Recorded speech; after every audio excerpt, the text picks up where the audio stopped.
What's up, guys? Ryan from RAIDEN Games here, and I'm so happy I can come back to you guys and talk to you guys about Yu-Gi-Oh! You know, all my scholarly duties are done with, over for another 3 weeks, and then I gotta go back. But yeah, I gotta talk to you guys about Pendulums. So basically, I went to a locals, real quick story. I went to locals a few days ago with my friend Kevin. Went in there, brought in spell books. I was like, yeah, let's do this. No, it didn't go well. And I faced nothing but pendulums, and so I was like, they're really annoying. And I've seen people on the channel come, you know, all of you guys are coming saying, you know, asking, you know, how can you beat the pendulums? You know, how can you beat the pendulums? How can you beat the pendulums? How can you stop pendulums? You know, I'm going crazy with pendulums, and now freaking sorcerers coming out and everything. And what do I do with pendulums? I got this. Which brings us to our topic of the day. In our new mini-series, I gotta say, which I'm very happy to bring because you guys like the mini-series from spellbooks, teaching everybody how to use spellbooks, spellbook combos, spellbook everything spellbooks. You know, that's what I'm known for. You know, that's why a lot of you subscribers are coming for spellbooks, which is completely awesome. Thank you so much for your support, guys. But our problem is pendulums right now, and if you're not running pendulums, you're not getting to where you want to go as easy as you think. So this brings us to our topic, like I was saying. So here you want to be pendulums. Let me help you with that. As an intro to this quick series, basically we're going to go over in this episode, basically what pendulums are doing, what pendulum decks are, you know, out and coming out, what's the differences between them, and how could we slow them down or maybe stop them, but not naming cards. In the next episode, I will be going into that in depth and just showing you combos, how to do them and everything. So number one, pendulums need their scales. I know it's pretty obvious, but a lot of us just forget that, and while we're in the heat of the moment dueling, you're like, okay, well, this guy has 5 monsters on the field and 2 scales. I need to get rid of those monsters. But sometimes people forget that if you get rid of the scales, those monsters do not come back. Unless, obviously, they already have another scale, and then it's like, yeah, that was a fail. Also, instead of attacking them directly through the front, you can always flood them out. Floodgates, you know, floodgates are fun, floodgates are awesome. It used to hurt every other deck in past formats, and now it's hurting just this deck. A lot of people are running Kaiser Coliseums, just to name a few, I don't know, vanities and whatnot, just to slow them down a little tiny bit. Anti-spell fragrance is freaking bananas in this deck, which is awesome. Banishing, a lot of almost all the pendulum cards actually all the pendulum decks right now have a weakness with banishing. If you can banish your cards, you're like, GG, there's nothing stopping you guys. Basically dimensional fissure and all those other cards, freaking Dark Law, oh my goodness, awesome.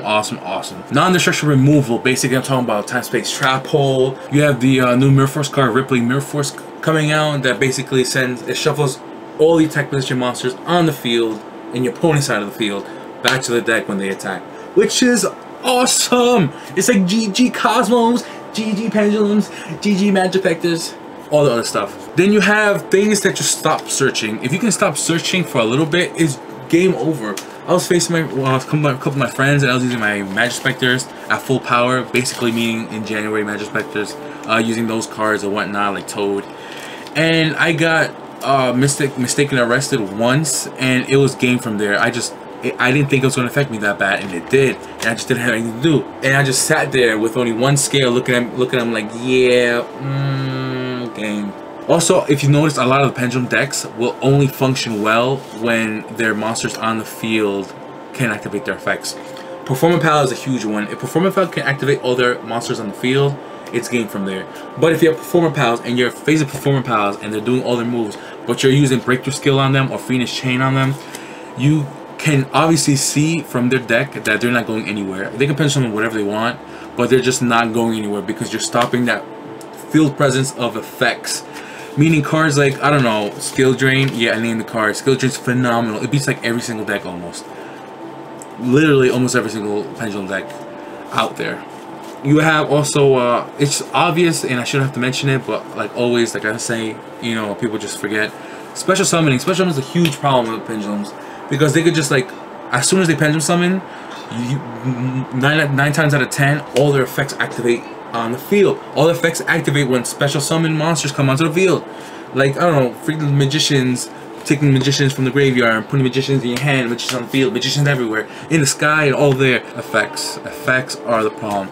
You could do Majesty Fiend, which is kind of bananas. You could do Majesty Fiend if you want, but the problem with Majesty Fiend is that it's so 2400 is such a bad number, and a lot of cards run over it.